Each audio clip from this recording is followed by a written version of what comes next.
Our mission, Frontline Fellowship, has been going for 43 years, and we praise God for His grace, His guidance, provision, and protection. The sword, the word in Africa, that's our badge, that's our logo, our vision. We are Bible-based, we are Christ-centered, we are Spirit-led. We are seeking to win Africa for Christ. That is our vision. By God's grace, we distribute about 200 tons of Bibles and books every year in about 100 languages. 1 Chronicles 16 verse 8 declares, "Give thanks to the Lord, call on His name, make known among the nations what He has done. Give thanks to the Lord, for He is good, His love endures forever." Now, our mission kind of began on my motorbike like this back 43 years ago in Cape Town. This little 250cc off-road motorbike went all the way from Cape Town through to Mozambique and back many a time. Frontline Fellowship celebrates 43 years of God's grace for guidance, protection, and provision. And this is exterior decorating by Gorbachev and Sons. If you want your home to look like this, you just need to phone 1-800-COMMUNISM. I mean, Marxism does this for any country. That was in Angola, and you can just see all of the kind of decor that can improve your home. The people in Africa are hungry for the gospel. In fact, statistically, we have got right now 680 million people in Africa who call themselves Christians. According to Operation World, that is about to double. In the next 25 years, we will see the number of Christians in Africa double from 680 million to 1.2 billion Christians in Africa by 2050. The problem is, we only have about 150 Bibles and New Testaments in all of Africa right now. This means 500 million churchgoers in Africa do not have a Bible. And that problem is about to double because the number of Christians is doubling. The church is growing much faster in Africa than we can provide Bibles for. And you may think Frontline Fellowship distributing 200 tons of Bibles and books a year is a great thing, but it's just a drop in the ocean, I'm sorry to say. The need is so great. Now, by God's grace, we started an army. This man with me here is a legendary figure, Colonel Jan Breitenbach. He founded the South African Special Forces, the Reconnaissance Commando. He also founded 3-2 Battalion.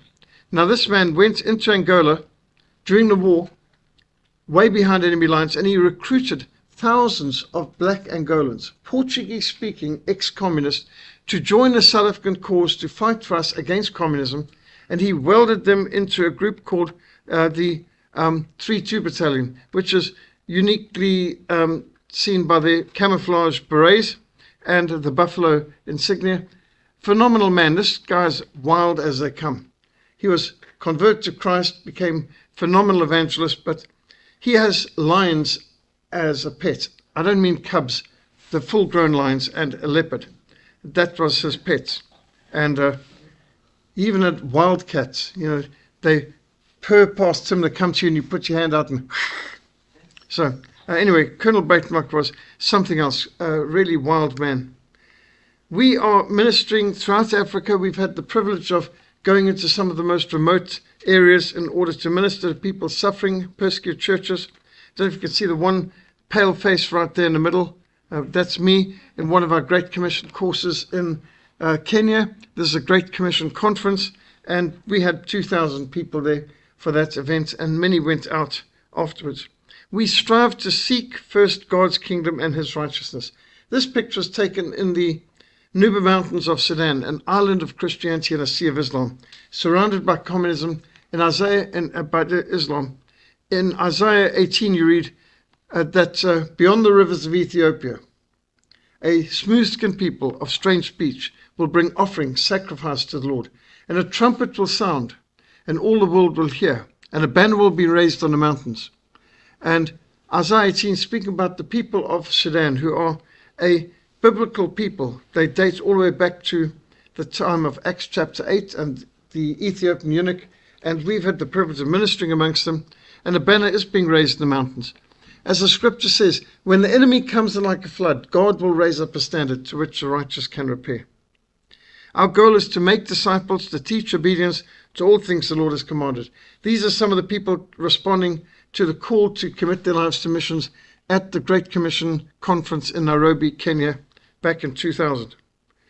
This picture tells a story. Here we've got a church under the laurel tree. Under this tree in South Sudan, in Equatoria, the Arabs used to tether up the Christians, chain them, and take them off to the Nile River up to Khartoum, where they would be sold as slaves. So this is quite extraordinary. Under this tree, the first missionary, Dr. Kenneth Fraser, came and he started a church under this tree. They still have the Sunday school here. But if you look just a bit beyond us, you can see the roof of a church behind. That church has been bombed multiple times, bombed 10 times, destroyed 3 times, rebuilt each time. This is a Resurrection Sunday service. These people are the descendants of those who used to be tethered up as slaves and taken off to Khartoum to be sold in the Arab slave markets. Here we are in the Nuba Mountains, a Coptic congregation, and they had beautiful stone churches down in the valley, lovely valley with all kinds of farms that were very fertile, but that was scorched earth, destroyed by the Arabs. These people have fled up the mountains, and this is about 4,000 feet above sea level, and here they've only got a thatched roof church, and these Coptic Christians, they say, we are the spiritual descendants of the Ethiopian eunuch. They date their faith all the way back to Acts chapter 8 and the deacon Philip bringing him to the Lord. Sometimes we are reduced to bicycles for our transport. We've got to cycle through the night. Sometimes we've had to swim across rivers. We and other missionaries built this footbridge because the Arabs had blown up the bridge here. But this is when there was a rainstorm. We know about storms like you just had now.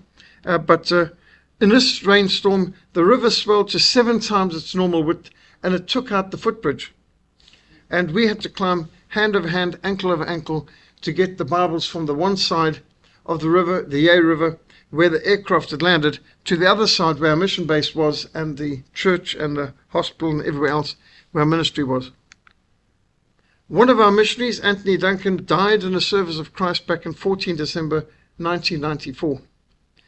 In 1994, December, we sent 4 Frontline vehicles into the field, but only 1 vehicle came back. The most catastrophic month in our mission's history.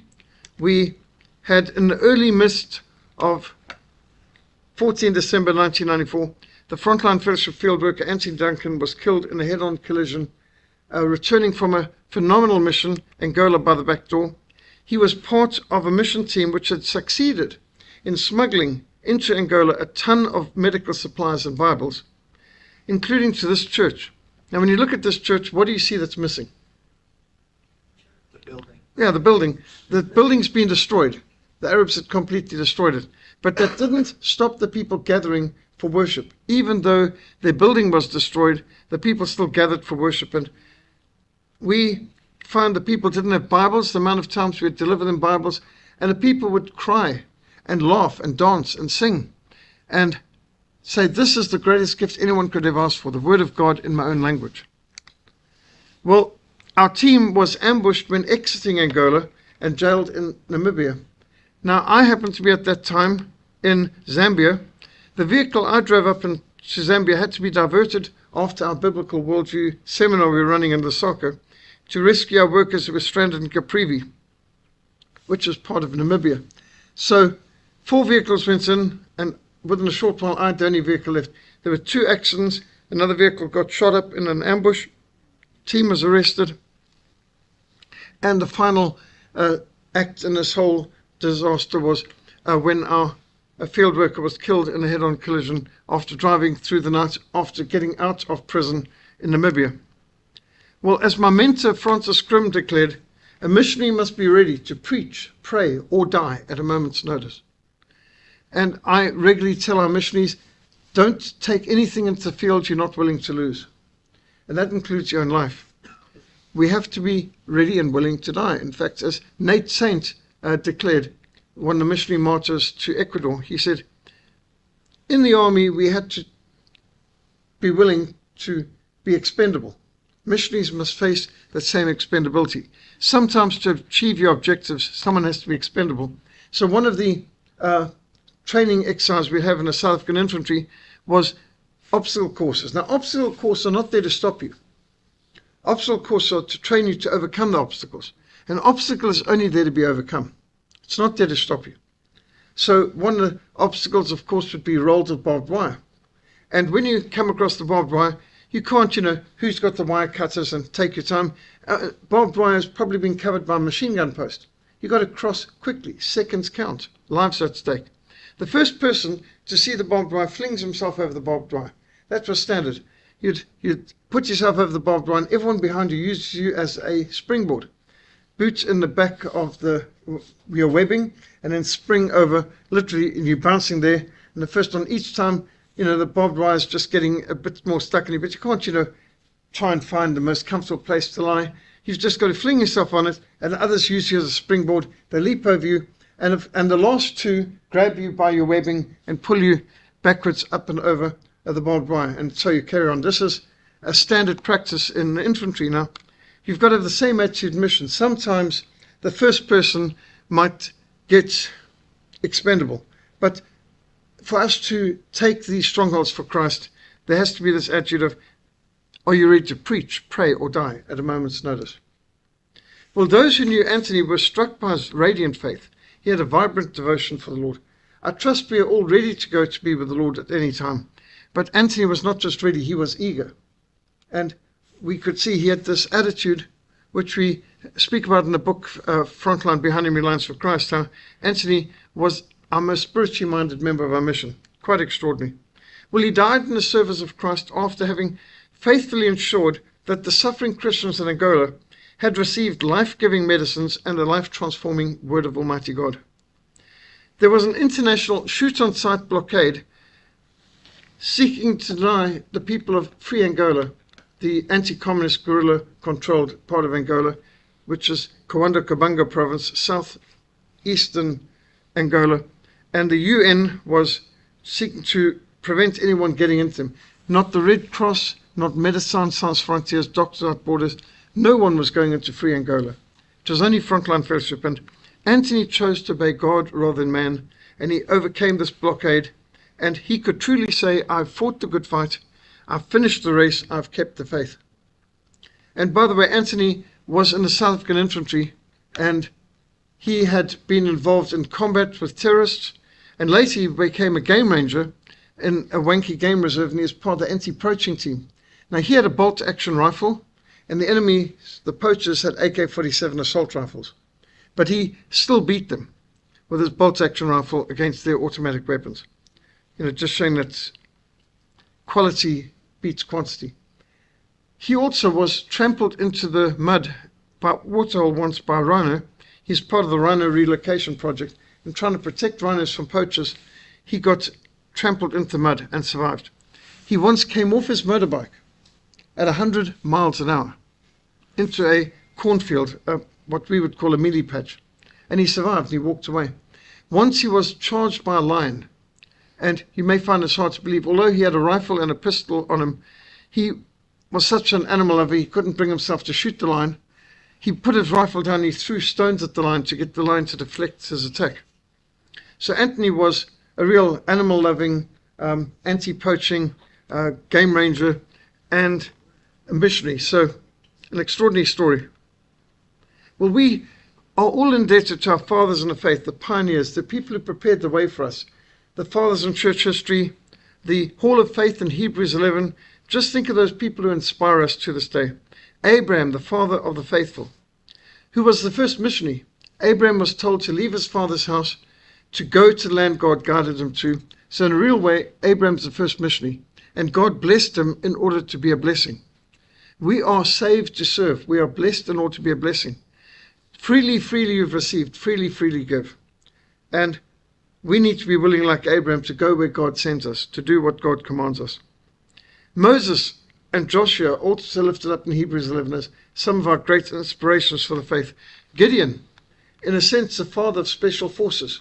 Selection course, bring down the tens of thousands down to just a few hundred, and then using lights and using noise and surprise, confuse the enemy till the enemy kills one another, and get the enemy to do your job for you. Gideon, in a sense, and his 300 are the first of literally the first of the special forces kind of teams. Think of David slaying Goliath. What an inspiration. Now, David's a conqueror. He killed the giant. But Jesus is more than a conqueror, and he calls us to be more than conquerors.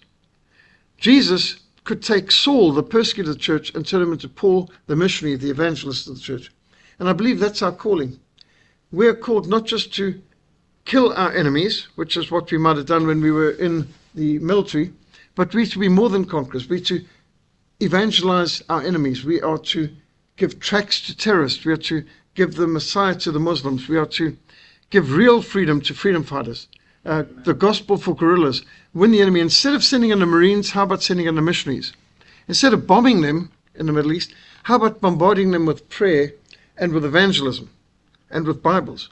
They are coming to us with hatred and with Bibles and terrorism. Have we ever gone to them with the gospel and redemption? Because we can do more harm to the enemy cause through evangelism. Spiritual power is huge. And that's what our mission has been seeking to be more than conquerors, to win our enemies to Christ. Daniel should inspire us as well. Daniel was as safe in the lion's den, in the sense of God's will, as he would have been in bed. In fact, I'd say you are safe in the middle of battle, in God's will, than you are in bed out of God's will. You are immortal until your work on earth is done. And think of the apostles Peter and Paul. And even when Paul was in prison, he is evangelizing his enemies. These are our inspirations. These are our examples. Think of the missionaries Timothy and Titus. We're meant to take these teachings, Paul said, that I've entrusted to you, and entrust them to other reliable men, who will be able to entrust them to other reliable men. We're to think multi-generational. God is a God of Abraham, Isaac, and Jacob. Think multi-generational. It can't just be for us. We've got to be thinking of those we disciple and the people that they disciple. In a sense, I mean, right now I can see this. I've lived long enough to have children and grandchildren.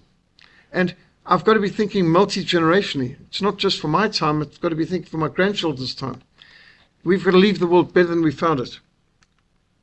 And think of John Mark and Luke. John Mark failed on his first mission. He joined Barnabas and Paul, and he gave up part of the way, which is a shameful thing. But when he wanted to get back into missions, his uncle Barnabas gave him an opportunity. But Paul said, but he's a deserter. He left us in Pamphylia. And so Paul broke with Barnabas over John Mark. John Mark was a deserter. He gave up. But later in Paul's writing, you see how Paul wrote, bring John Mark, for he is useful to me, and bring the manuscript. So interesting that John Mark, who ended up writing Mark's gospel and being the right-hand man for the Apostle Peter, the Apostle Paul in his last days calls for John Mark to come and help him.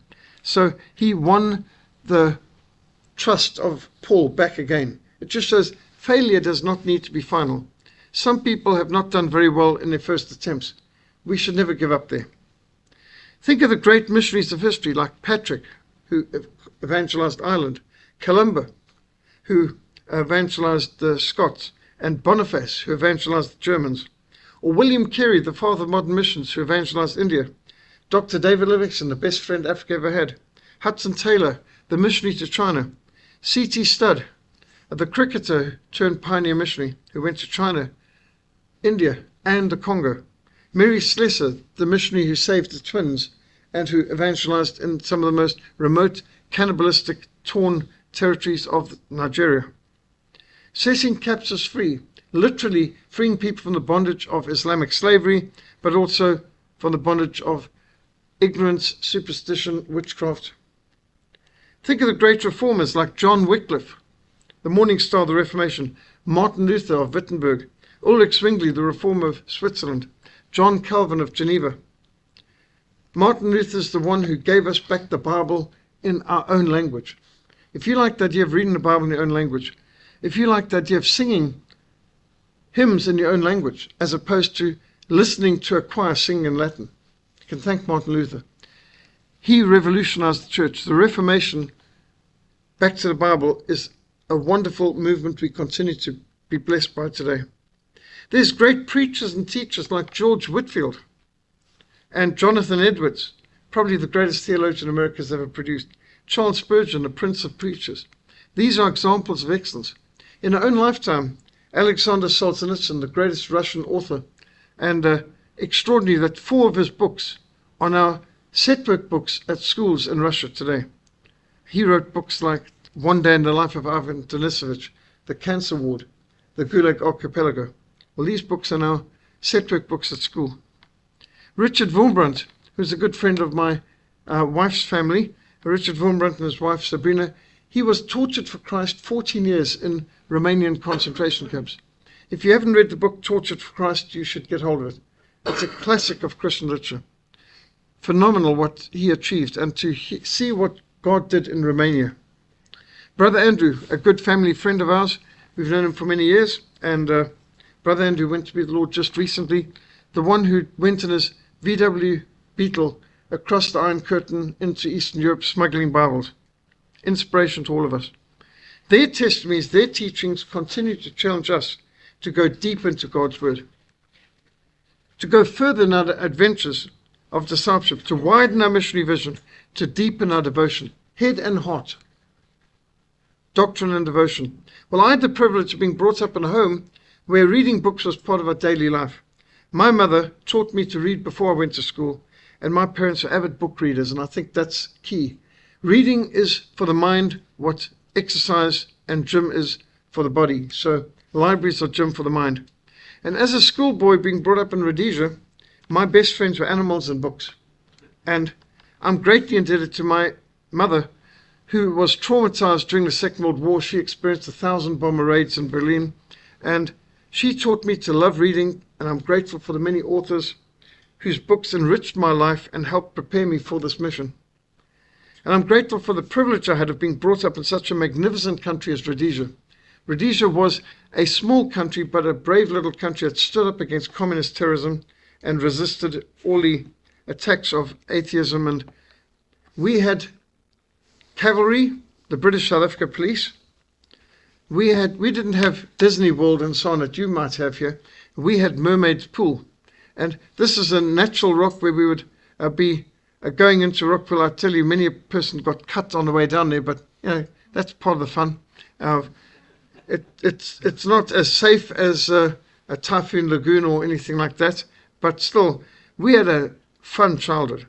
And to me, the highlight of any school year was going to the game reserve of Moosendijk, where we were trained by the game rangers how to survive in the bush.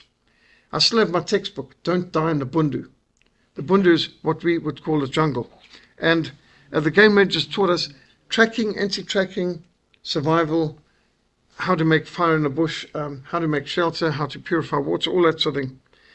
And we had a great Prime Minister. Ian Smith was a Rhodesian Air Force pilot who flew in North Africa. He was shot down a couple of times. He half his face is plastic surgery. His back was pretty buckled in one of the crashes. He was shot down in Italy late in the war, and to understand what it took to bail out. You know, forget ejector seats you got today. In old Spitfires, the drill for bailing out was you had to flip your aircraft upside down, release the canopy, release your seatbelt so you fall upside down, free. You can't practice this. And then once you're free, you can pull your ripcord. Now, I mean, that's like nerves of steel. So he is strafing a train. His plane gets shot mortally. He's got to go up a few hundred feet because if you can't parachute too close to the ground, or you're going to hit the ground before your parachute deploys. So he had to flip upside down, release the canopy, release the seatbelts, fall upside down, pull the ripcord, and land. And that was our Prime Minister, a really extraordinary man.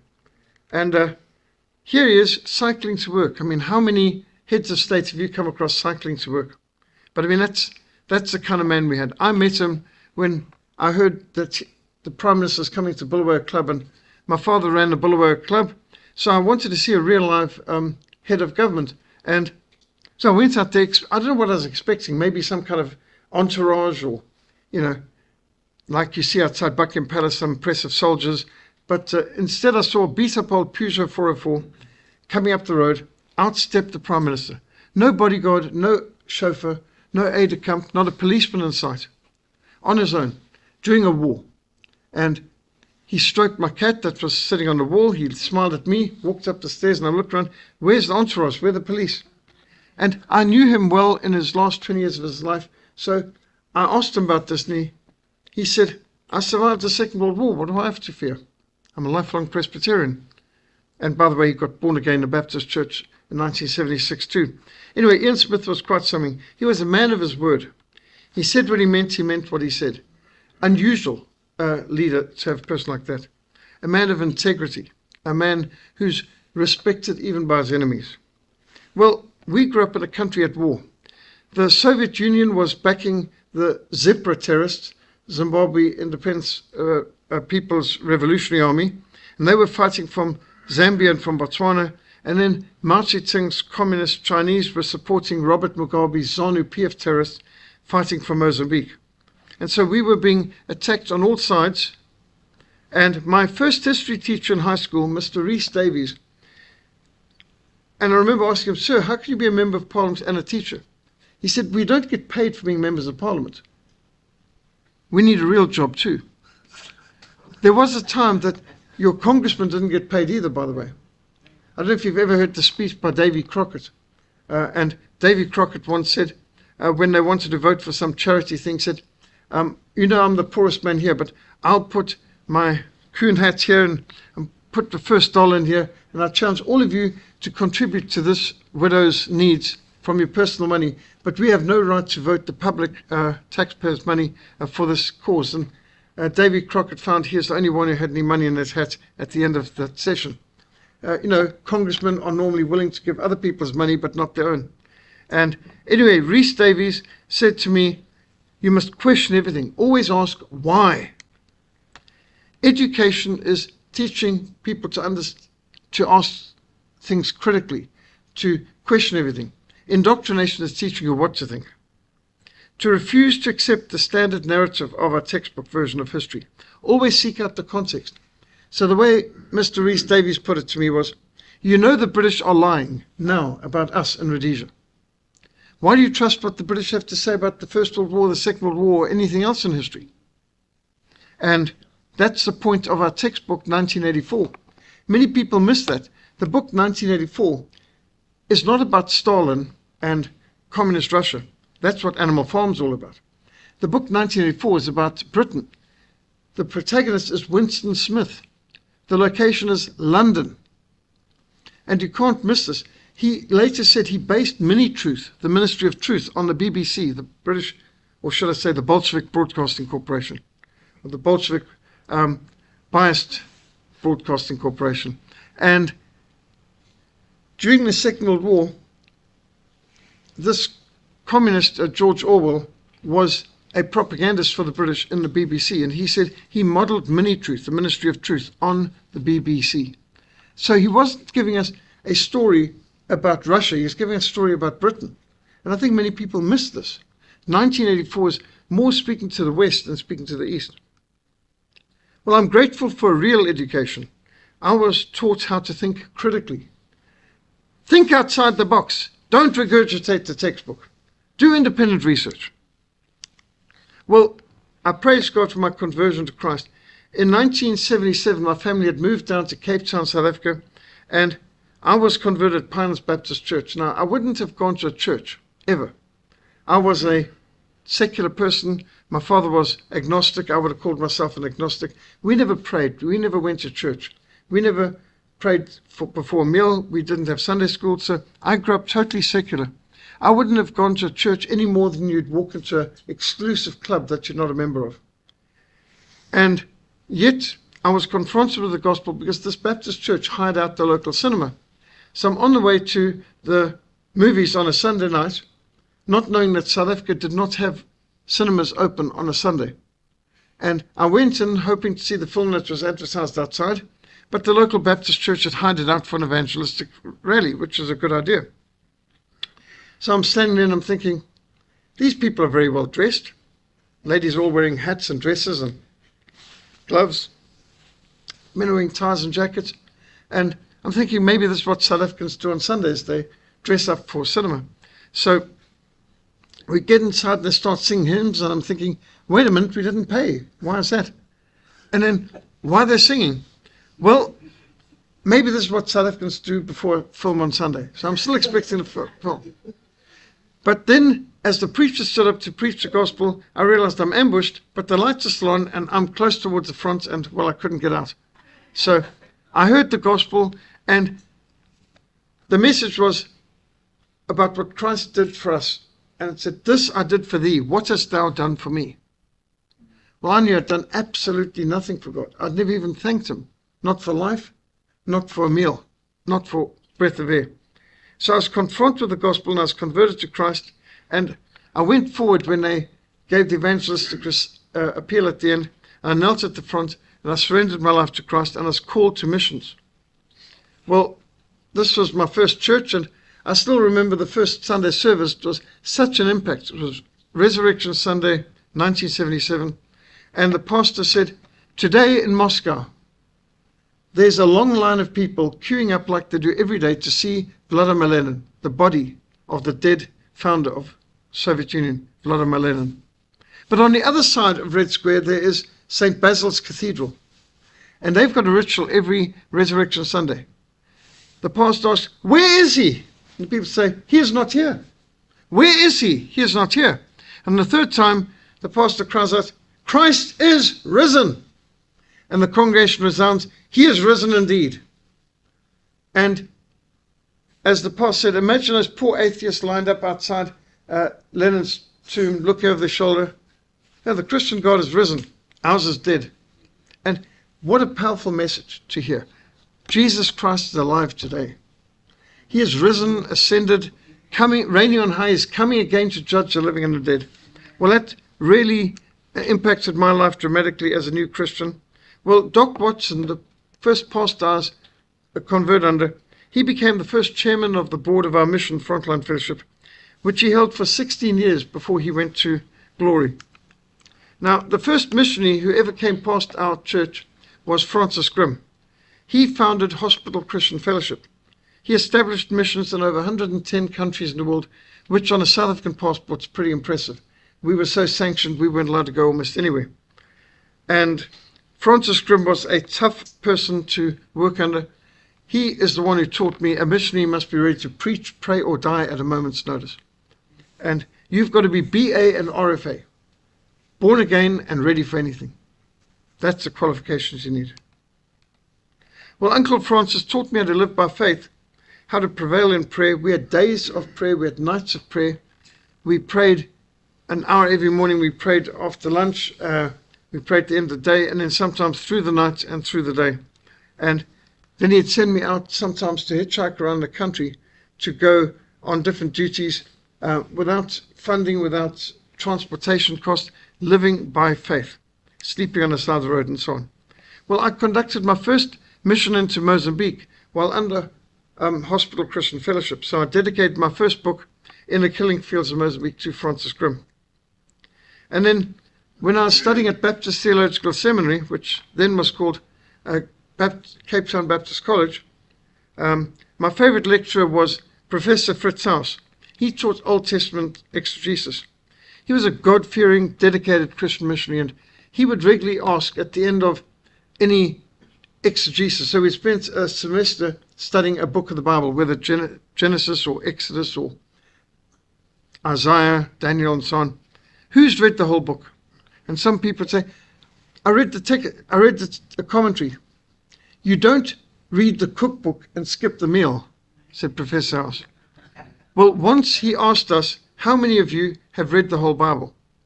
This is at a General Assembly, all 4 years of the students. And some of us started to raise hands, and one student said, you mean the New Testament, sir? No, he said, I mean the Bible, the whole Bible. Hands went down everywhere. If I remember right, there were just 2 of us in the whole college who could say, I've read every book in the Bible. Now, these are pastors preparing for a lifetime of ministry.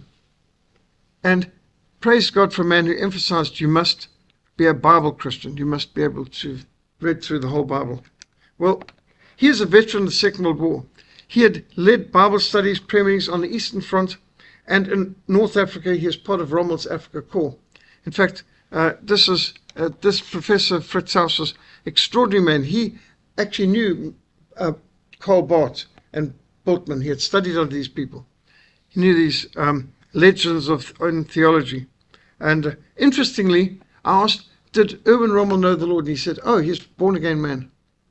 Like Robert E. Lee, Erwin Rommel finished his studies at a military college without a single demerit. I don't know how anyone can be in the military and not have a demerit. I mean, it's not one. Just exemplary person.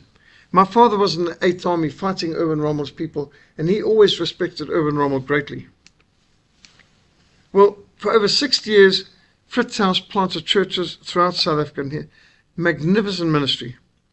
And here's in old age as part of our Biblical Worldview Summit in Cape Town, South Africa.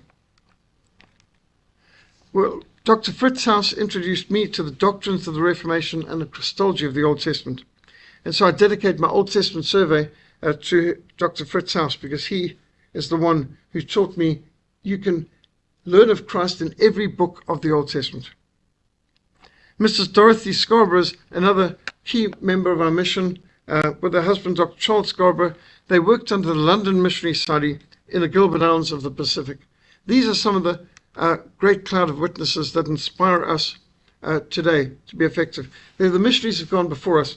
She raised her children, homeschooling them amongst the cannibals on the Pacific Islands. And the kind of people that did this work. Well, Dorothy Scarborough founded Gospel Defense League. You'll see I've got a Gospel Defense League lid at the back, which is exposing Jimmy Carter's disastrous legacy. I still write Gospel Defense League because Mr. Scarborough entrusted it to me, and steadfast for over 40 years to our mission. And her wise counsel really was invaluable for our mission as we grew. Her daughter did a lot of our artwork, including our logos and cartoons like this on what's involved in a field trip, which is part of our Behind Enemy Lines for Christ book. One of the great giants in our missions network is Reverend Erlo Stegen, a German missionary who founded Kwasisabantu Mission, which is the greatest mission in Africa and possibly in the world, a place of revival, the toughest gospel preacher you could ever imagine, and the Zulu king calls him God's apostle to the Zulu. Well, Uncle Erlo and his family and co-workers have been our best friends. He had 6 daughters, no sons. He said the Zulus never congratulate him once for one of his daughters' births, because to the Zulus, they only congratulate you if you have a son. But he thinks God gave him daughters to make the Zulus appreciate daughters more. And they are the ones holding the fort, and their husbands are running this mission since Uncle Erlo went to be with the Lord. He's got 26 grandchildren, and they're all involved in the work. All his daughters, all his sons-in-laws, all his grandchildren are still at Kwasibantu involved in the work. Extraordinary. I mean, it's hard enough to just have your children in the same continent or hemisphere these days. Most South Africans' children are all over the world. And this is some of the mission. It's a phenomenal mission. You can see there's an airstrip down the middle, because people come from far and wide there. It's a magnificent work. They've got a 500-hectare farm, and they are producing huge amounts of export food. The farm is self-supporting, and so they never have an offering. They give all the work freely, you've received freely give. And this auditorium can seat 10,000 people, and sometimes there's been 12,000 in and around the auditorium for a single service. They've got a school that sometimes produced the highest awards in the country. Sometimes they've got the top student in the country from this little mission station. And this auditorium is a wonder of engineering of its own. Incidentally, the engineer who designed this Kwasibantu auditorium was invited to Russia in the 1990s. Dr. Philip Stott invited to lecture on creation, and he'd be given the opportunity to speak at Russian universities. All the faculty, all the students in a single meeting. We know that the communists lied to us about economics, history, and about politics. We wonder if they've also lied to us about biology. Please teach us about creation. And he had give the evidences for creation, dismantle evolution, to standing ovations. I don't think he could do that in American universities. But God's been doing something strange in Russia. So this South African missionary who designed this auditorium has been a regular guest speaker in Russia. Well, I've produced 2 editions of Putting Feet to Your Faith book. I dedicate them to Reverend Erlo Stegen because he knows about how to put feet to your faith. Now, Dr. James Kennedy was a very good friend and board member of Frontline Fellowship, and I had the privilege of ministering at Coleridge Presbyterian Church and on truths that transform many a time. His evangelism explosion has been a key part of our mission for the last 40 years and continues to be a great inspiration. I might say Dr. R.C. Sproul was also a very good friend of our mission and one of our best supporters.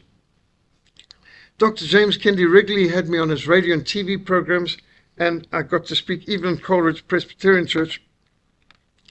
Very intimidating to speak from the pulpit of James Kennedy while he and his wife sit in the front row. And had the same thing in St. Andrew, to preach in Dr. R.C. Sproul's church with Dr. R.C. Sproul sitting in the front row. I tell you, that's very intimidating. I'd prefer to be bombed by the Arabs. I mean, this is one of the greatest theologians of the 20th century. And, well, of course, what could I bring in terms of theology to compare with what R.C. Sproul's done? Well, nothing. So I didn't even try. I gave missionary report backs on what's going on in Africa. I spoke up for the persecuted church. You know, we should stick to our strengths, and you can't import coals to Newcastle.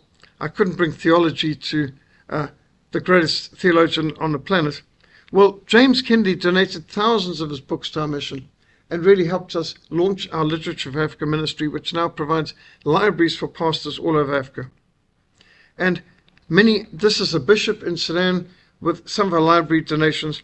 And these authors have donated different books to us, and these include, there's R.C. Sproul's Reformation Study Bible, which is absolute gold, and great books all the way through to Battle for Truth. I don't know how many have read that, by Dr. David Noble, absolutely superb. So these are some of the books we're able to donate to pastors and bishops and Bible colleges in Africa. Well, Dr. Kennedy wrote recommendations for several of my books, including Faith Under Fire in Sudan, Biblical Principles for Africa, Character Assassins, Dealing with Ecclesiastical Tyrants and Terrorists, and The Greatest Century of Reformation, all of which he would endorse. Then we had Banner of Truth donating to us boxes of great books. And Banner of Truth Trust produces some of the finest Reformed literature on the planet and a lot of classics. So we've been able to entrust these to pastors, Bible colleges, school libraries all over Africa, particularly in Sudan. These are great gifts. When people have a chance to get literature, the hunger for literature in Africa is intense. The people want things to read. They really are eager. We can get trampled under the people coming, storming for the literature. Now, the funny thing is, if I have a literature table in the West, some people might pick 1 or 2 items out. But if you go to Africa, everything I put on the table will be gone. Every single thing. There won't be a tract left on the table. I've got to ration what I put out, because if I'm going on a speaking tour and I'm going to be in 10 churches, say, I can't put it all out on one day because it'll be gone. There'll be nothing for all the other churches. The hunger for literature is so intense that people take absolutely everything that's there. And this is just one example. I don't know how many of you know of World Missionary Press. These are some of our best suppliers. They produce these great little gospel booklets. Now, these booklets are all scripture. They're 50 pages generally, and all scripture on different themes in different languages. About 100 different languages.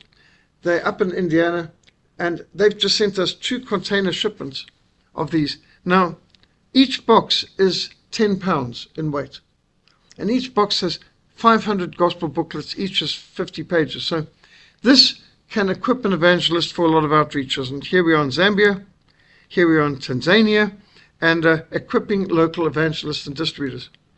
And wherever we've been, you can see there's a long line of people behind sitting and reading literature. The interest in gospel literature is intense. And these are powerful gospel booklets which take people through different themes, and they are a point of contact. You can use it either to start a conversation or as a point of contact follow-up afterwards. And of course, there's different titles, different themes, which are good for different situations. Some are designed for Muslims. Now, this is our mission base in Cape Town, Livingston House, named after the great missionary David Livingstone. And when you think of the camel in the eye of the needle, think of our Pentechnicon trucks that have to back in to offload the containers, loads of Bibles and books that get sent to our mission from around the world. We are a major literature distribution ministry in Africa, and we will be given Sunday school materials.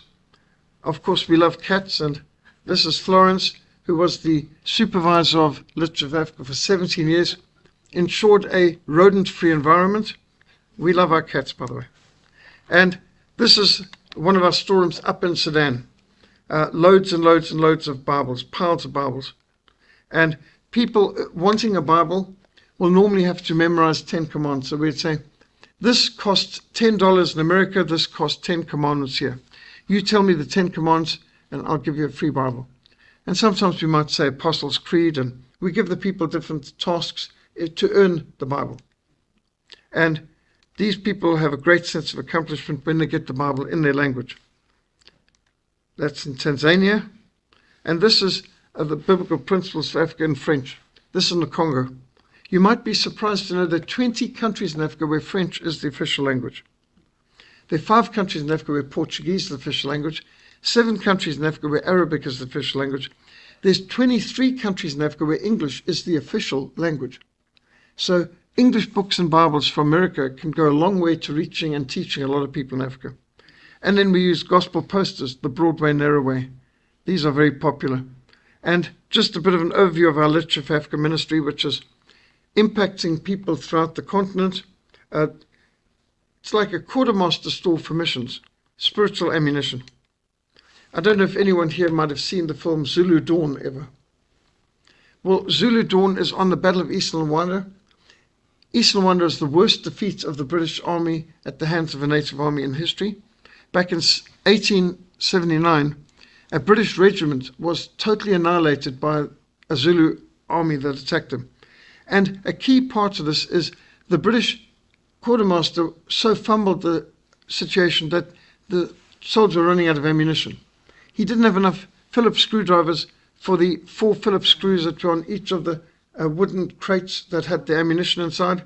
And they were requiring requisition forms. And here we've got an army of about 25,000 Zulus attacking, and these 1,600 British are keeping up a steady pace, but then they start running short of ammunition. And the pace slows, and they can't supply the ammunition enough. And because the quartermaster failed to have a quick distribution strategy, they were overwhelmed and all killed. And that's just a picture of what can happen spiritually in missions. If we run out of spiritual ammunition, if we run out of the spiritual artillery and prayer support that we need from home, sometimes our men in the field can be overwhelmed. So we praise God for Dr. R.C. Sproul, one of the greatest apologists of the 20th century, who greatly enriched our ministry. And he responded to my challenge. Back in 2005, I came from a mission to Europe and I said, Dr. R.C., we need a Reformation study Bible. I think you're the best person to produce it. We're heading towards the Reformation 500. We're only 12 years away from 2017 and the 500th anniversary of Martin Luther launching the Reformation.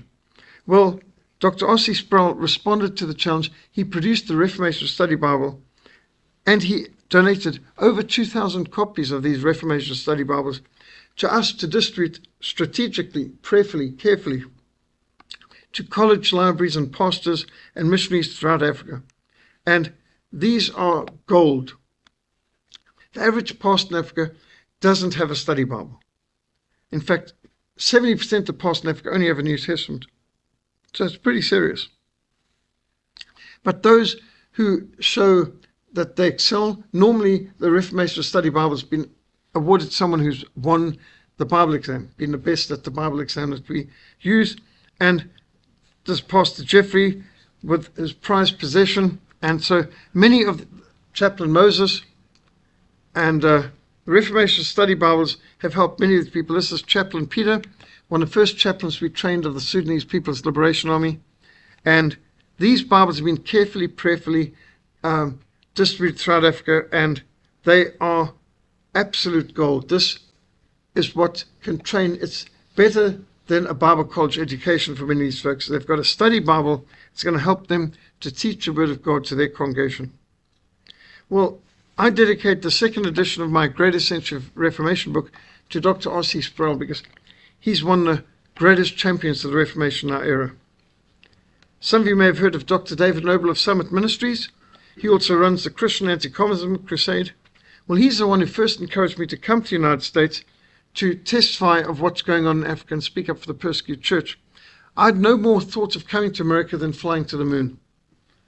I was based in Africa. I wasn't going to America. Why would I go to America? And it's Dr. Noble who said, you must come to America. People need to hear this. I said, but surely they know about all this. He said, I assure you they do not know. How is that possible? You've got the most advanced technological communication system in the world. How can you media not be telling people what's going on in Africa? He said, I promise you they don't know. Our media is hiding it. Well, I came here. I'd just been released from prison in Zambia, locked up, and some horrific experiences. And when I gave the testimony to David Noble and a group of Americans visiting South Africa in 1987, he and Don McIlvaney encouraged me, you must come to America. So that's what started my coming here.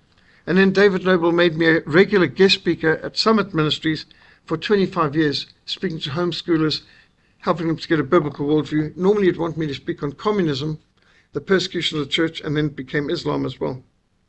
Well, his book, Understanding the Times, and the Battle for Truth books have become textbooks for our biblical worldview summits throughout Africa as we train pastors and teachers from one side to the other. And I dedicated the third edition of Faith Undefined Sudan to Brent Noble, his son, who, although his son was blind for 21 years of his life, had such great vision, he raised most of the funds that enabled our mission to deliver hundreds of thousands of Bibles and New Testaments and Christian school textbooks, audio Bibles, Christian films to Sudan. So Brent Noble was blind, but he inspired the students coming through Summit Ministries every 2 weeks to raise money for Sudan. And I must say, nobody's ever done anything close to what he did, enabling shipments like this. This is 3,000 Bibles in Moro, printed in Singapore, delivered to the people of Sudan. The first Bibles, complete Bibles in the Moro language. And incidentally, in front of the church that will not die, the first church in Equatoria that's been bombed 10 times, destroyed 3 times, rebuilt each time. A shipment of 1,000. Now, 1,000 Bibles, by the way, is 1 ton, 1 metric ton. Because each of our Bibles printed in Singapore would be about 1 kilogram, which is what, 2.2 pounds in weight. And so 1 ton equals 1,000 Bibles, and that's what you can fit in a Cessna Caravan aircraft, which we chartered to fly behind the lines. This is a DC-3, but I think Americans would call it a C-47. These are the planes that took your 82nd Airborne into Normandy, D-Day. This is what was used at the Nijmegen Bridge at Arnhem, and the greatest parachute airborne assault in history. But this is ex-South African Air Force, turboprop conversion, flown by a South African pilot behind the lines to get into the Nuba Mountains of Sudan to deliver Bibles where it's completely and utterly illegal. You fly, you die. You take off. In these areas, they had helicopter gunships, Mi-24s, MiGs, to intercept the aircraft, and we had to find pilots willing to fly behind the lines illegally into no-fly zones. So this is the largest shipment of Bibles ever smuggled into an officially Islamic country. 9,700 Bibles and New Testaments in 13 languages. Behind enemy lines on an airstrip that had been in the control of the Arabs until just a week before.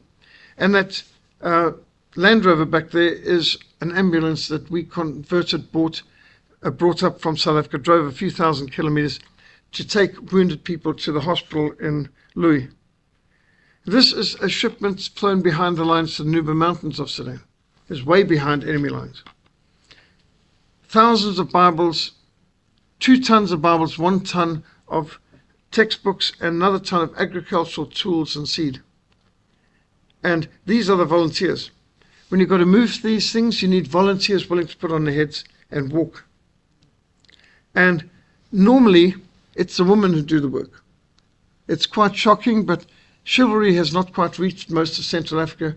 The men, they expect the women to carry the Bibles. And so many a time you get, the men will come and they'll bring their wives with them to carry the Bibles back. Because Peter will bring us Bibles. So they bring women to carry the books back. Because when I say, why don't you men carry it? And they say, oh, it's too heavy for us. The woman must carry that. And now I tell them it's shocking and unchivalrous and so on. But to see the Word of God make the impact amongst these people.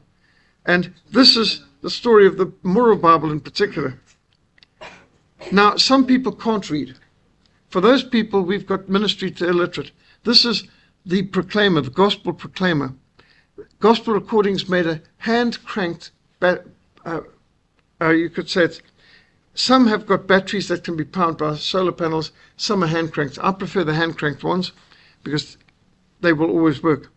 And this is the man in the box who speaks my language.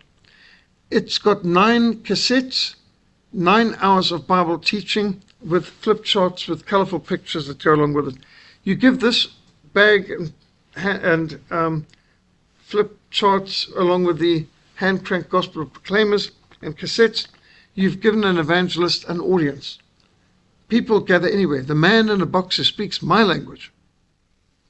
These days, we tend to use solar panel powered little hand pocket type of audio Bibles. That's an audio Bible that can literally fit in your pocket. And they can skip through any book, any chapters of the Bible, audio, increase the volume. These are powerful. There's some people who are illiterate, the other people who are blind, and those would be the key things. So we have to think of that too. Then there's other people that you can reach through film evangelism. So we use the Jesus film. I think that's one of the best evangelistic tools devised. The Jesus film is all from the Gospel of Luke. And so we take these in and we can reach tens of thousands of people every given week with these film evangelisms. We carry in the 16mm projectors, and I tell you, you've got to protect those stands. So I tell my men to stand by the stands and protect it. At the beginning of the film, when a snake appears, the people go berserk, and you have like a rolling tidal wave coming backwards as these kids try to get away from the screen, and our projector could go flying and get broken if you don't prepare to protect the projector. So that's just another part of the work. By the way, the Jesus film is banned in almost every Muslim country in the world. But the Passion of the Christ is not. And the Muslim people are fascinated with Jesus anyway, but they're even more fascinated by the Passion of the Christ. They heard it's an anti-Semitic film. So I've got these people saying, do you have Mel Gibson's film? You know the anti-Semitic film on Jesus, The Passion? We want to see it. And so I've got The Passion, and I've shown The Passion, and Muslims are thrilled. I mean, it's like, is this the anti-Semitic film from Mel Gibson? No, of course not anti-Semitic, but that's what the American media said. And I think the US media in Hollywood scored an own goal there because they put a rubber stamp of, this is a film every Muslim must see. And literally, I can show the Passion of the Christ anywhere in the Middle East. It's just phenomenal. The Muslims will come with enthusiasm. If you try, and yet, I don't know if you remember, there were these 2 American girls who were arrested in Afghanistan, sentenced to death for showing the Jesus film to 4 men. 4 men saw the Jesus film on the laptop of these missionaries, and they got sentenced to death for it. Well, if they'd had the Passion of the Christ, they wouldn't have had a problem. So, just saying, I use the Jesus film, but I also use the Passion of the Christ when I'm doing Muslim evangelism. Now, my father-in-law, Reverend Bill Bathon, was a missionary throughout the whole of Eastern Europe, and I had the privilege of traveling with him to 26 different countries throughout Eastern Europe. He's one of the most gifted evangelists it's ever been my privilege to serve under. He evangelized throughout the whole of Eastern Europe, and we've ministered in Germany, Switzerland, Austria, Poland, Hungary, Czechoslovakia, Yugoslavia, Croatia, Romania, Bulgaria, even Albania. And this is a church in Romania, the epicenter of revival there, where you can see the people, nobody under 18 is allowed in the church. It's under Ceausescu, and there's people standing. You can see a lot of people under 18 there too, by the way. As many people inside the church as outside. And that is the Emmanuel Baptist Church today. I've even ministered throughout North America and into Mexico with Bill Bethman, and throughout South Africa, Southwest Africa, Namibia, Angola, Zambia, Zimbabwe, Kenya. Here's Bill Bethman preaching at a youth conference at Kwasizabantu Mission in Zululand. This tent just filled with Zulu youth. And we've ministered in Sudan. When Bill Bethman turned 70 years old, he came up to Sudan with me. I flew him in, and we kept it quite secret because I thought my wife and mother-in-law would be not happy to take a 70-year-old great-grandfather into Sudan, but we got away with it.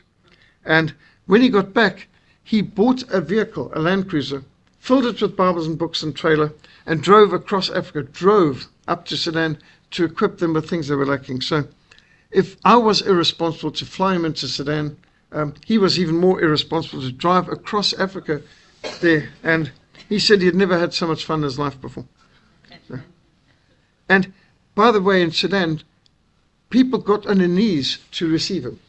A grey-haired man. Now, in America, you worship youth. In Africa, people highly revere old people. And so to see a man with grey hair in his 70s, life expectancy in Sudan is, barely 50.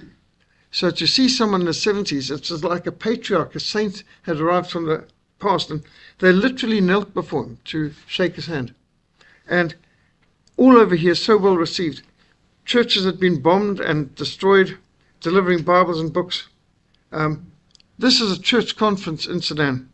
People bring their own chairs, meeting out in the forest. The churches have been bombed. They've got to meet in the forest to escape from aerial bombardments. This church had been destroyed by helicopter gunships, rebuilt, people regathering in it. Again, my father-in-law at the battlefront, ministering in Sudan, and here walking beyond the lines, just between the lines, between the enemy lines and the SPLA in the front. AK-47s, of course. Good hospitality in Sudan is when you arrive, people give you an AK-47. Now, when I get to Switzerland, there's chocolate sitting on a pillow. When you get to America, there's a towel. When you get to Sudan, they give you an AK-47. I mean, I like the chocolates, but I must say, I love the AK-47s. So Bill Bethman served as chairman of the board of our mission for 14 years. Our best chairman of the board ever, for sure. More than anyone else, he invested in our mission. He invested time, talents, and treasure. And here's our most active board member. And this is where our mission is. We've got this wilderness called, it's a nature reserve called Rondebosch Common, just opposite our mission. And here's our team heading off to go drive over to land to Sudan. That, by the way, is 8,000 kilometers or 5,000 miles. Basically, Miami, Florida to Anchorage, Alaska. But the roads stop about St. Louis, to be fair, to give you an idea. By the way, United States of America can fit into Africa 3 times. That's how big Africa is, just to give you an idea. And all kinds of open-air preaching and missions across the border, even to the battlefront in Sudan, Africa overland work. We've literally got to go over terrain like this to get from Cape Town up to Sudan. And so I dedicate the first edition of my Faith Under Fire in Sudan book to Bill and Harriet Bethman. Of course, he greatly enriched all our lives by entrusting his youngest daughter, Lenora, into my care. My wedding day, my wife, Lenora, appearing. She was our best coordinator of our mission for 32 years. Some of our rhinos, we were on a hike in South Africa, and these rhinos just followed us. They followed us all the way, and at one point, it's like we were going a bit slow, and next thing we find ourselves being nudged by the horns of these rhinos. And they keep moving, we're going too slow. So that's some of the fun in Africa. My father-in-law, with his grandson Christopher, and I, so 3 generations at a pro-life protest. And we helped to produce Bill Bethman's documentary on Going On. And the upper room at our mission, we had a unused big attic area that we converted into an upper room. And that memorial hall is another tremendous testimony to the sacrifice of Bill Bethman and his daughter Lenora. When Lenora lost her parents, she took her entire inheritance, put all of it into the upper room conversion, and built massive extension to our mission, a whole lot more rooms, recording studio for radio, and this multi-purpose hall, which we've had a lot of great things in. This was our mission house when we first moved into it, and you can see how it's changed over the years. And this is what it looks like now with the upper room conversion. And by the way, that's the Cape Independence flag flying outside, because we support the Cape Independence movement. And the Livingston house is very busy. That's what it looks like looking out over our nature sanctuary just beyond the gates. And my artistic daughter Daniela, who was just married 3 weeks ago, artistically preparing the signs. Bill Bathman's life was full. He is a good friend and contemporary of Brother Andrew and Richard Vormbrandt, and these are just some of the reminders of great answers to prayer. How many here have heard of the 7-year Jericho Prayer March? Okay, 1982. Brother Andrew comes to Hospital Christian Fellowship, and he is a regular guest speaker. And he says, we need to join the 7-year Jericho Prayer March of the Leipzig Prayer Meeting. Have you heard of the Leipzig Prayer Meeting? So, the East Germans started a protest against communism. Everyone would come with an empty candle. One candle would be lit, and then everyone would light their candles from this and go back to the homes after the prayer meeting, and with the curtains drawn, put the candle in the dining room window, with a darkened house behind. So it's making a statement. Light is more powerful than darkness. All the darkness of communism cannot put out the light of a single candle. Truth conquers. So this was the 7-year Jericho Prayer March. Just as for 7 days God's people had to walk around Jericho, and then on the 7th day 7 times, and then shout with a great shout of praise, and the walls of Jericho collapsed. So the East German Christians at Leipzig were calling for Christians in the West to join them in praying for the next 7 years, for God to bring down the Berlin Wall, to bring down the Iron Curtain, to collapse the Soviet Union, to open up Eastern Europe to the gospel. Well, I thought that was a bridge too far, personally. I loved Brother Andrew, respected him, but I couldn't believe that the Berlin Wall would come down in our lifetime. Having seen it, I thought it would be up till Jesus came. I honestly thought that. And those of you who remember living in the 60s and 70s and 80s, you'll remember with me. I don't think any of us believed the Berlin Wall would come down in our lifetime.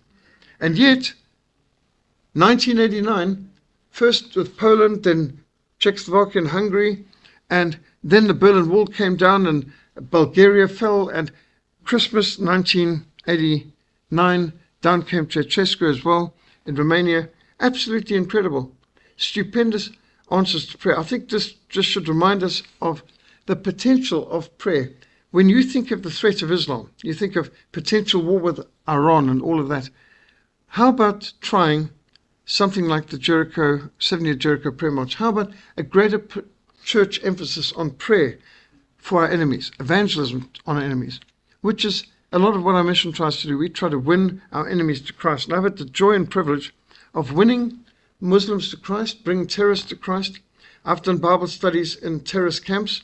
I've shown the Jesus film to jihadists and to communist terrorists and Marxists. And just like the Berlin Wall came down and the Iron Curtain collapsed, so I think we can see phenomenal spiritual achievements if we would just use the spiritual weapons we've been given. We have the full armor of God. We have the weapons of prayer. We have the keys of the kingdom. What we bind will be bound. What we loose will be loosed. If the Church of Christ mobilized its forces. Now, the Berlin Wall came down through many different forces. There were Bible smugglers. There were evangelists. There was the underground church. There was gospel radio broadcasts. But all worked together to ultimately see the collapse of communism, the failure of atheism, the triumph of faith. And I believe this was once a symbol of the Berlin Wall that divided Europe and of the Iron Curtain. Today it's wide open. A testimony to answered prayer. It is good to give thanks to the Lord, to sing praises to your name, O Most High, to declare your loving kindness in the morning and your faithfulness every night. Well, I've got the Behind Enemy Lines for Christ book. I've only got a few copies here, but this has got forwards from Patrick Johnson of Operation World, who's one of our board members and who's produced the Intercessor's Handbook that guides prayer for every country in the world. That is a phenomenal resource we could use to mobilize the churches to pray for our enemies, to pray for these nations that are arrayed against us. And instead of sending in the Marines, we send in the missionaries. Operation World has got a great website, and this is just one of their prayer maps to give you an idea of how the mission field is arrayed. And you can see the darker the green, the higher the percentage of evangelicals, the grayer, the least the number of evangelicals. And then these smaller maps, the red, the number of unreached peoples, the darker the red, the more unreached people groups.